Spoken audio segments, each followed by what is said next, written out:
ನಮ್ಮ Sahyadri news channel ಅನ್ನು YouTube, Facebook ಹಾಗೂ ಇನ್ಸ್ಟಾಗ್ರಾಂನಲ್ಲಿ ನೋಡಿ. ಸಬ್ಸ್ಕ್ರೈಬ್, ಲೈಕ್ ಮತ್ತು ಶೇರ್ ಮಾಡಿ ಪ್ರೋತ್ಸಾಹಿಸಿ. ಎಲ್ಲಿ ತನಕ ಪೊಲೀಸ್ ಇಲಾಖೆಗೂ ಈ ಗಾಂಜಾ ಮಟ್ಕ ಇವೆಲ್ಲ ಮಾಡ್ತಾರಲ್ಲ ಅವ್ರಿಗೂ ಸಂಬಂಧ ಇಲ್ದಂಗಾಗತ್ತೋ ಅಲ್ಲಿ ತನಕ ಇದು ನಡೀತಾನೆ ಇರುತ್ತೆ. SP ಹೇಳ್ಬಿಡ್ಲಿ ನೋಡೋಣ.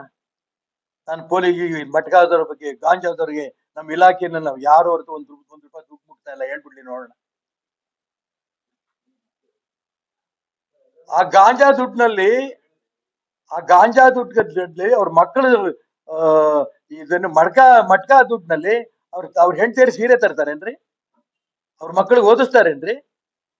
ಆ ದುಡ್ಡಿನಲ್ಲಿ ಓದಂತ ಮಕ್ಕಳು ಉದ್ಧಾರ ಆಗ್ತಾರೇನ್ರಿ?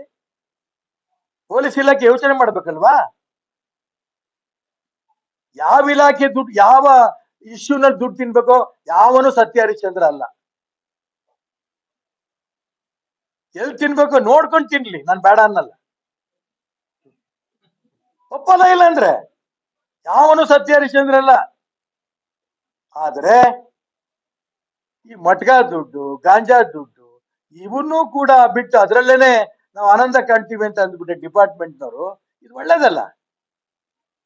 ಕೊಲೆ ಸುಲಿಗೆ ನಡೀತಾ ಇರೋಂತ ಸಂದರ್ಭದಲ್ಲಿ ಇವ್ರಿಗೆ ಗಮನಕ್ಕೆ ಬಂದು ಸಾಯ್ತಾನೋ, ಕೊಲೆಗಳು ಮಾಡ್ತಾರೋ, ಗಮನಕ್ಕೆ ಬರದೇ ಕೊಲೆಗಳು ಮಾಡ್ತಾರೋ, ಆ ರೌಡಿಗಳು ಅವ್ರವ್ರೇ ಹೊಡೆದಾಡ್ ಸಾಯ್ತಾರೋ ಗೊತ್ತಿಲ್ಲ ನನಗೆ, ಅಥವಾ ಅವ್ರು ಹೊಡೆದಾಡ್ ಸಾಯ್ಲಿ ಅಂತಾನೆ ಬಿಟ್ಟಿದ್ದಾರೋ ಅದು ಗೊತ್ತಿಲ್ಲ ನನಗೆ.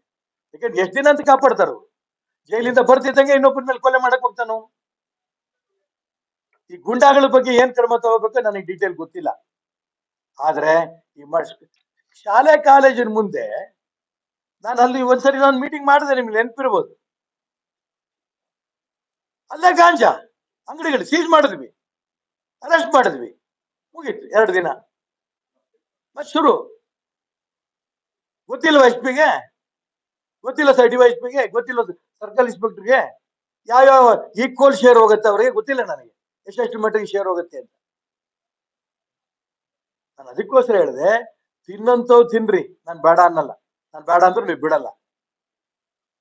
ಆದ್ರೆ ಮಕ್ಕಳಿಗೆ ಅನ್ಯಾಯ ಆಗಂತದ್ದು ಇದೆಯಲ್ಲ, ಶಾಲೆ ಮಕ್ಕಳಿಗೆ ಅನ್ಯಾಯ ಆಗಂತ ಇದೆಯಲ್ಲ, ಇದ್ರ ಬಗ್ಗೆ ನಾನು ಕನಿಷ್ಠ ಬಿಗಿಯಾಗಿರ್ರಿ, ಇದು ನಾನು ಅವ್ರಿಗೆ ಪ್ರಾರ್ಥನೆ ಮಾಡ್ತೇನೆ.